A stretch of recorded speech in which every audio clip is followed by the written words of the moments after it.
മഴ പെയ്താൽ മലനിരകൾ കേരളത്തിലെ ഹൈറേഞ്ച് പോലെ ഇവിടെ മാറും. ദാ ഇതുപോലെ. ഇതാണ് സൗദിയിലെ സദരീദ് ഗ്രാമം. ഖറിയ സദരീദ് അൽ താരിഖി എന്ന് അറബിയിൽ പറയും.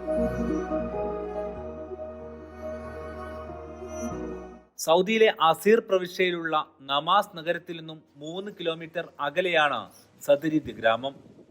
സൗദിയിലെ ഏറ്റവും ഉയരത്തിലുള്ള പ്രദേശത്തുള്ള ഗ്രാമം. സദരീദ് വാദി ഐദ് എന്നാണ് മുഴുനാമം. ഐദ് എന്നു പേരുള്ള മലനിരക്ക് ഇടയിലായിരുന്നുകൊണ്ടാണ് ഈ പേര് വന്നത്. തെക്കൻ സൗദിയിലെ ഏറ്റവും പഴക്കമുള്ള ഗ്രാമങ്ങളിൽ ഒന്ന്. 3000-ലേറെ വർഷം പഴക്കം.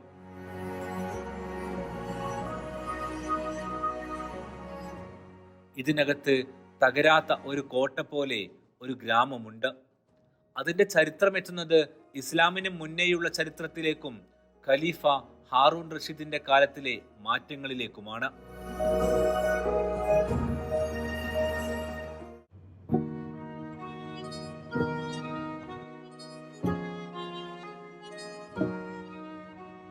യാത്ര ഒരു വെള്ളിയാഴ്ചയാണ്. ജുമാ കഴിഞ്ഞ് ആളുകൾ പള്ളിയിൽ നിന്നും പിരിയുന്ന സമയം. ഈ സമയത്താണ് ഞങ്ങൾ ഗ്രാമത്തിലേക്ക് എത്തുന്നത്.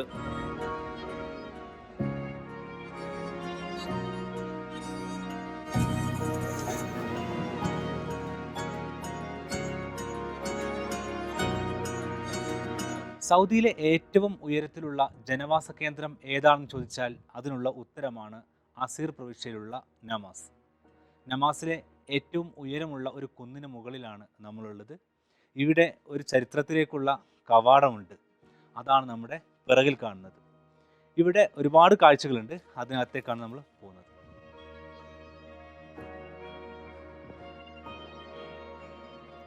രണ്ട് ചരിത്രങ്ങളുണ്ട് ഈ ഗ്രാമത്തിന്.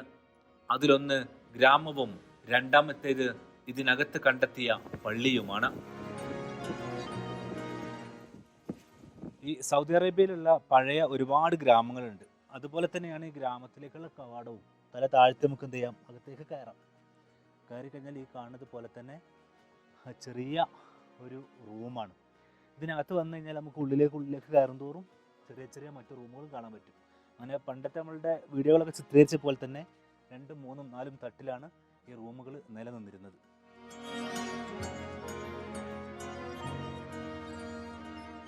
അമ്പത് മീറ്റർ വീതിയും 30 മീറ്റർ വീതിയുമാണ് ഈ ഗ്രാമത്തിന്. നമ്മുടെ നാട്ടിലെ ഗ്രാമം എന്ന സങ്കല്പമല്ല ഇവിടെ. ഒരു മതിൽക്കെട്ടിനകത്ത് 100 കണക്കിന് മുറികളും കടകളും കന്നുകാലി വളർത്തൽ കേന്ദ്രവും ഉണ്ടാകും. ശത്രുക്കളിൽ നിന്നും രക്ഷ തേടാനാണ് ഈ രീതി പണ്ട് കാലങ്ങളിൽ ഉപയോഗിച്ചത്. അപ്പോൾ നമുക്കവിടെ നിന്ന് കഴിഞ്ഞാൽ മുകളിലേക്ക് തൊടാൻ പറ്റും. അത്ര ഉയരമേ അവരുടെ റൂമിന് അക്കാലത്ത് ഉണ്ടായിരുന്നുള്ളൂ. അതുകൊണ്ട് തന്നെ 3, 4, 5 തട്ട് നിലകളിലായിട്ടാണ് അവർ റൂമുകൾ നിർമ്മിച്ചിരുന്നത്. ഇത് ഗ്രാമത്തിൻ്റെ ഒരു ഭാഗം മാത്രമാണ്. ഇതുപോലെ 100 കണക്കിന് മുറികൾ ഈ ഗ്രാമത്തിൻ്റെ പല ഭാഗങ്ങളിലും നമുക്ക് കാണാൻ കഴിയും. അക്കാലത്ത് 3 നില മുകളിലേക്കും താഴേക്കും ഉണ്ടായിരുന്നു അത്രേ. ചെറുവഴിയിലൂടെ അകത്തേക്ക് കടക്കാം, അതുവഴി താഴേക്കും.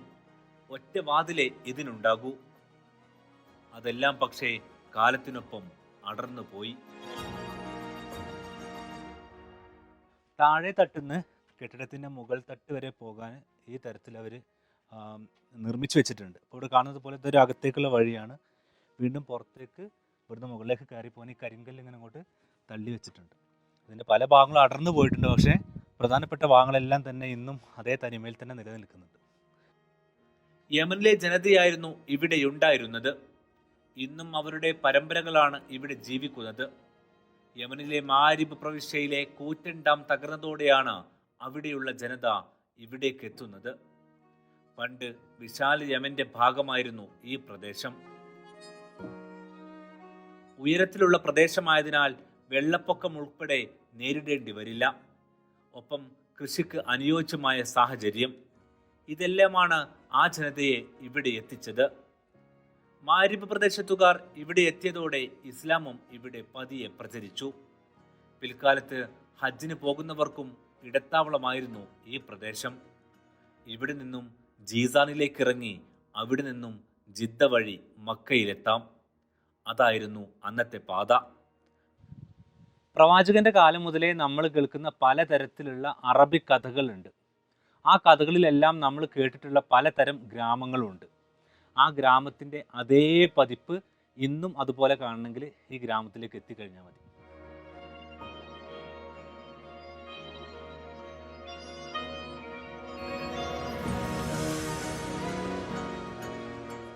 നമ്മളിപ്പം നിൽക്കുന്നത് ഒരു പള്ളിയുടെ അടുത്താണ്. ഇതാണ് ആ പള്ളി.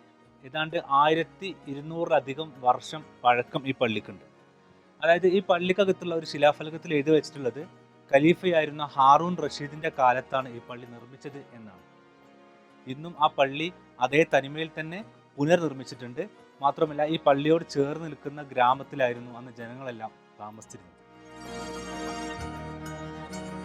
പള്ളി നിർമ്മിച്ചത് ഹിജ്റ വർഷം 110 ചരിത്രം പറയുന്നു.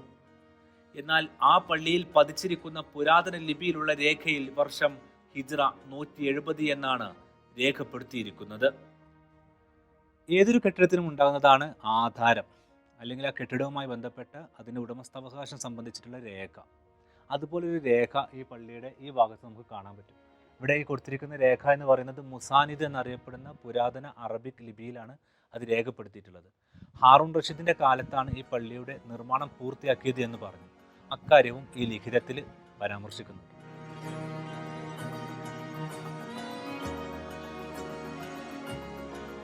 അമാലിക്കൈത്ത് എന്ന ഗോത്രമായിരുന്നു ആദ്യകാലത്ത് ഇവിടെ താമസം. പള്ളിയിലെ ചുമരിൽ രേഖപ്പെടുത്തിയ ലിപി മുസാനിദാണ്. ഹിമ്യറൈറ്റ് ലിപി എന്നും ഇത് അറിയപ്പെടുന്നുണ്ട്. യമനിൽ ഇത് അക്കാലത്തെ സജീവമായ എഴുത്ത് രീതിയാണ്. അതുകൊണ്ടാണ് അമാലിക്കൈത്ത് വിഭാഗമാണ് ഇവിടെ ജീവിച്ചതെന്ന അനുമാനത്തിൽ എത്താൻ കാരണം. ഈ നമാസ് എന്ന് പറയുന്നത് സൗദിയിലെ തന്നെ ഒരുപാട് തരത്തിലുള്ള ഫ്രൂട്ട്സ് അല്ലെങ്കിൽ ഫലങ്ങൾ ലഭിക്കുന്ന ഒരു പ്രദേശം കൂടിയാണ്. ഈ കാണുന്നത് അത്തിമരാണ്. ഈ അത്തിമരവും ഈ ഗ്രാമവും എല്ലാം നിൽക്കുന്നതിനോട് ചേർന്നിട്ടാണ് നമ്മളുടെ ഈ പിറകിൽ കാണുന്ന പള്ളിയുള്ളത്. ഈ പള്ളി നേരത്തെ പറഞ്ഞതുപോലെ തന്നെ 1200 വർഷത്തോളം പഴക്കം പള്ളിക്കുണ്ട്. പക്ഷേ ഇന്നും നിർമ്മിച്ചിരിക്കുന്നത് അതേ പഴമയിൽ തന്നെയാണ്. നമുക്ക് മുകളിൽ നോക്കിക്കഴിഞ്ഞാൽ കാണാം വെള്ളം അവിടെ മുകളിൽ നിന്ന് ഒഴുകി വരാനുള്ള രീതി ആ മരങ്ങളിൽ കൊത്തിയെടുത്തുകൊണ്ടുള്ള ഒരു പൈപ്പിംഗ് രീതിയാണ്. അപ്പോൾ അതെല്ലാം അതേപടി നിലനിർത്തിയിട്ടാണ് ഈ പള്ളി പുതുക്കി പണിതിട്ടുള്ളത്. ഖലീഫ ഹാറൂൺ റഷീദിൻ്റെ ഭരണകാലഘട്ടം. ഇംഗ്ലീഷ് വർഷം 786 പള്ളി നിർമ്മിച്ചതെന്ന് രേഖകൾ പ്രകാരം പറയുന്നു. അതായത് പള്ളിക്ക് ഇപ്പോൾ പഴക്കം 1238 വർഷമാണ്. ഇതിൽ കൃത്യത വരുത്തിയിട്ടില്ലെങ്കിലും പള്ളിക്ക് 1200 300 ഇടയിൽ പഴക്കമുണ്ട്. വല്ലപ്പോഴുമേ പള്ളി ഇപ്പോൾ തുറക്കാറുള്ളൂ. 46 പേർക്ക് ഒന്നിച്ച് പ്രാർത്ഥിക്കാനുള്ള ഇടമേ ഇതിനകത്തുള്ളൂ. സൗദിയുടെ അസീർ പ്രവിശ്യയിൽ ഉണ്ടായിരുന്ന പലതരത്തിലുള്ള നിർമ്മിതികളുണ്ട്. അന്നുണ്ടായിരുന്ന അതേ നിർമ്മാണ ശൈലിയിൽ തന്നെയാണ് ഈ കെട്ടിടത്തിൻ്റെ എല്ലാ ഭാഗങ്ങളും നിർമ്മിച്ചെടുത്തിട്ടുള്ളത്. ഈ കാണുന്നത് പോലെ തന്നെ കരിങ്കല്ലുകൾ അടുക്കി അടുക്കിയാണ് കെട്ടിടം നിർമ്മിക്കുക. അതിനിടയിൽ ജൂനിപ്പർ മരങ്ങളുടെ തടികളാണ് അവരുടെ മേൽക്കൂര നിർമ്മിക്കാനായി അവർ ഉപയോഗപ്പെടുത്തിയിരുന്നത്.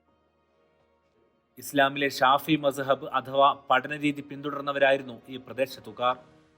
അത് ഇവിടുത്തെ പ്രാദേശിക പണ്ഡിതർ അറബ് മാധ്യമങ്ങളോട് വിശദീകരിച്ചിട്ടുണ്ട്. അതുകൊണ്ടാണ് പള്ളിക്ക് മിനാരം അഥവാ താഴികക്കുടങ്ങൾ ഇല്ലാതിരുന്നത്. ഷാഫി മദ്ഹബ് പ്രകാരം അക്കാലത്ത് പള്ളിക്ക് മിനാരമുണ്ടായിരുന്നില്ല. ഇതിനോട് ചേർന്നുള്ള ഒഴിഞ്ഞ പ്രദേശത്ത് പണ്ടൊരു ശ്മശാനമുണ്ടായിരുന്നു. അവയിലെ ശരീരങ്ങളെ അക്കാലത്ത് അടക്കിയിരുന്നത് സൂര്യനെയോ ജെറുസലേമിനെയോ അഭിമുഖീകരിച്ചായിരുന്നു. ഇസ്ലാമിന് മുന്നേയുള്ള കാലത്ത് അതായിരുന്നു രീതി. ക്രൈസ്തവരും ജൂതരും ഇതര ദൈവങ്ങളെ വിശ്വസിച്ചവരും ഇവിടെയുണ്ടായിരുന്നു. പലരും ഇസ്ലാമിൻ്റെ വരവോടെ അതിലേക്ക് മാറി. ബാക്കിയുള്ളവർ യമൻ വഴി മറ്റു വഴികളിലേക്ക് തിരിഞ്ഞു. ശ്മശാനങ്ങളുടേതുൾപ്പെടെയുള്ള ചരിത്രം വെളിപ്പെടുത്തിയത് ഗ്രാമത്തിലെ നിലവിലെ ഗോത്രത്തിലെ ഉപമേധാവി ഗരീം ബിൻ അജ്ലാൻ അൽ ഒമരിയാണ്. ഇപ്പോൾ ഈ പള്ളിയോട് ചേർന്നിട്ടുള്ള ഇതിൻ്റെ മറ്റൊരു ഭാഗമാണ്. ഇവിടേക്ക് വന്നു കഴിഞ്ഞാൽ നല്ല കാറ്റാണ്. കാരണം അത് നേരത്തെ പറഞ്ഞതുപോലെ നല്ല ഉയരത്തിലുള്ള ഒരു പ്രദേശമാണ്. അതുകൊണ്ട് നന്നായിട്ട് കാറ്റടിക്കുന്നുണ്ട്. ഇവിടേക്ക് വന്നു കഴിഞ്ഞാൽ നമുക്ക് കാണാം അവരുടെ കൃഷിഭൂമിയാണ്. അതായത് ഗ്രാമത്തിന് ചുറ്റുഭാഗത്തുള്ള അവരുടെ കൃഷിഭൂമിയാണ് നമ്മളിവിടെ കാണുന്നത്.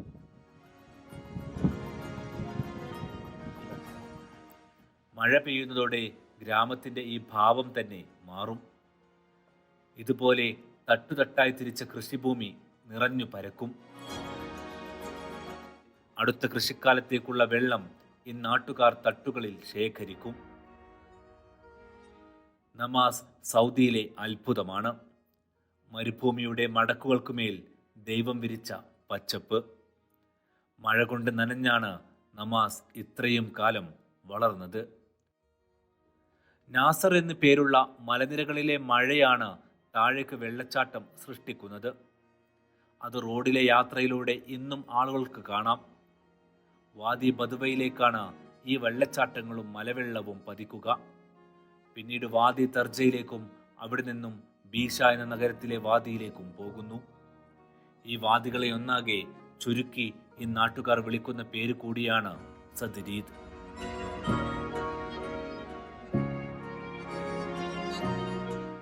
വേനലായാൽ ഗ്രാമത്തിൽ സ്ഥിതി മാറും. കൃഷിയാണ് പ്രദേശത്തെ പ്രധാന വരുമാന മാർഗം.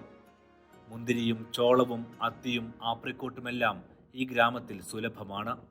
കൃഷിഗ്രാമങ്ങൾ സൗദിയിൽ എത്രമാത്രമുണ്ടെന്ന് ചോദിക്കുന്നവർക്കുള്ളതാണ് ഇതിൻ്റെ ആകാശ കാഴ്ചകൾ. സദ്രീദ് സൗദിയുടെ വന്യമനോഹര ഗിരിനിരകളിലെ നിശബ്ദമായ മഞ്ഞുമഴ ഗ്രാമമാണ്. അതിനകത്തെ യാത്രകളിൽ ജിന്നുകളും മാലാഖമാരും ഏറെയുണ്ട്.